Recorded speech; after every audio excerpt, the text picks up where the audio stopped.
కీర్తన గ్రంథం 29వ అధ్యాయము 3వ వచనములో, యెహోవా స్వరము జలముల మీద వినబడుచున్నది, మహిమగల దేవుడు ఉరుమువలె గర్దించుచున్నాడంట.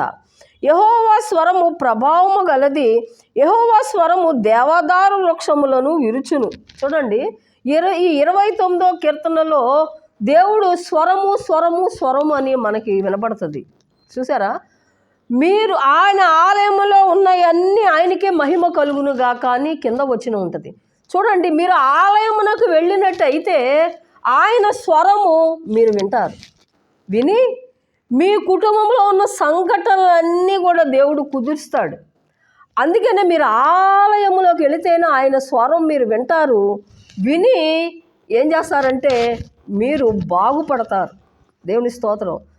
ఆయన స్వరం మందిరానికి వెళ్ళక, ఆయన స్వరం వినక మార్గములు తప్పుతున్నారండి.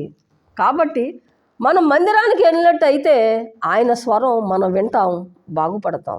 దేవుడి మాటలు దీవించును గాక.